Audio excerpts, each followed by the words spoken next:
આવ્યા પિયર આવીને, પિયર આવ્યા પછી 9 મહિના થતા દેવના ચક્કર જેવો દીકરાનો જન્મ થયો. હવે દીકરો જન્મો ને એમ કહેવાય કે 15-16 દિવસ થયા હતા. એના પપ્પા દીકરાને રમાડવા માટે આવ્યા, દીકરાનું મોઢું જોવા માટે આવ્યા. અત્યારે તો પપ્પા હોસ્પિટલે મોર હોય, અત્યારની કઈ સમય જ નથી. આ તો 25-50 વર્ષ પહેલાની વાતો છે. અને રાજકોટની છે નહીં, અમારા ગામડાની વાતો છે બધી. કે 16 દિવસ થયા એટલે દીકરો રમાડીને એનો બાપ પાછો વળ્યો. રસ્તામાં એક્સિડન્ટ થતા એ બાપનું મૃત્યુ થયું. 16 દિવસનો દીકરો ના દીકરી વિધવા બની. વિધવા બન્યા પછી એમ કહેવાય કે પિયર વાળાએ કીધું, બેટા તારો જન્મ થયો એ ભાણિયાને અનાથ આશ્રમમાં મેલી દે અને તારું લગ્ન અમે બીજે કરી દે. અને તેથી આ દેશની આર્ય નારી બોલી કે બાપુ હું 5 ઘરના કામ કરીશ પણ હું બીજે લગ્ન નહીં કરું. હું આની માં છું. મારો કહેવાનો સુરી માં ઈ માં. હું બીજે લગ્ન નહીં કરું. આ દીકરી 2 વર્ષનો પિયર દીકરાને કરીને સાસરે ચાલી ગઈ. અને પછી એમ કહેવાય કે 2-4 ઘરના વાસણ ઉકે, કોઈના કપડા ધોવે અને દીકરી દીકરાને મોટો કરે. દરેક યુવાનોને આ વાત મગજમાં બેહાડવાની. દીકરી દીકરાને મોટો કરે. દીકરો ભાગ્યશાળી બહુ, માં પણ ભાગ્યશાળી. દીકરો જન્મ્યા પછી એમ કહેવાય કે એને સંપત્તિ ભરેલી. અને જોતા જોતામાં દીકરો 20, 21, 22 વર્ષનો થયો ને તો એક ફેક્ટરીનો માલિક બની ગયો.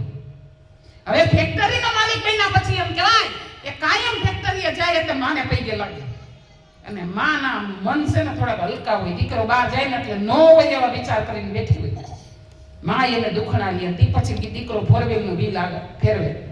પણ આ જેમ કહેવાય કે દીકરાના જોતા જોતામાં 20-22 વર્ષનો થયો તો બાયોડેટા મીંડા આવવા અને દીકરાની સગાઈ થઈ. સગાઈ થયા પછી એમ કહેવાય કે લગ્ન થયા, કોકિલા પધાર્યા. હો ભાઈ, આકાશમાંથી ઉતરા રે ભોળી ભવાની માં.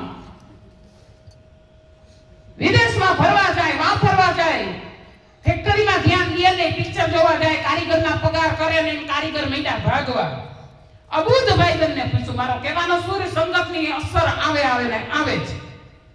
સંગ કરવો ને તો હારા માણસનો, નકર 2 ગોદડા ઓઢીને ઘરમાં સૂઈ જવાનું. અબુધ ભાઈબંધને પૂછ્યું, હમણાં 6 મહિનાથી અમારી ફેક્ટરીમાં ખોટ કેમ આવે છે? કે તું ઉઠીને મોઢું કેનું જોશ? ઈ કે મારી માનું કે અટલે મારી માનું મોઢું જો કે એટલે ખોટ આવે છે. તો મારી માને ક્યાં મૂકું? અરે તારી પાસે રૂપિયા કેટલા છે? તારી માને વૃદ્ધાશ્રમમાં મેલીએ. આ દીકરો એ પૈસા ભરી દેતા વૃદ્ધાશ્રમમાં. આજ માં ચાંદલો કરવા આવી એટલે દીકરો મોઢું ફેરવી ગયો. કેમ બેટા? હા માં, હવે તું મને મોઢું ન દેખાડતી. કેમ? કાઈ નહીં માં, તું હવે મને કાઈ વાંધો નહીં બેટા. તું ફેક્ટરીએ જાય ને એટલી વાર હું બાયણા વાહે ઊભી રહી જઈશ. બાયણા વાહે નહીં માં, ને તારે માટે કાયમને માટે જગ્યા ગોતી લીધી વૃદ્ધાશ્રમમાં. અને તેથી આ માં બોલી, બેટા મારો વાંક શું? કે વાંક તારો કઈ નથી માં, તારું મોઢું જોવાથી મને ખોટ આવે છે ફેક્ટરીમાં ને એટલે મારે તને વૃદ્ધાશ્રમમાં મેળવી.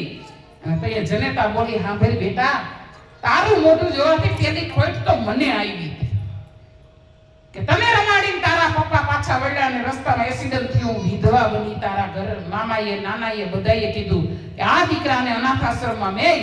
અને જો મેં તને અનાથ આશ્રમમાં મેલ્યો હોત ને તો મારો વૃદ્ધાશ્રમમાં જવાનો વારો ન આવત.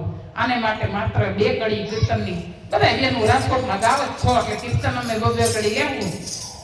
એ સીતારામ સીતારામ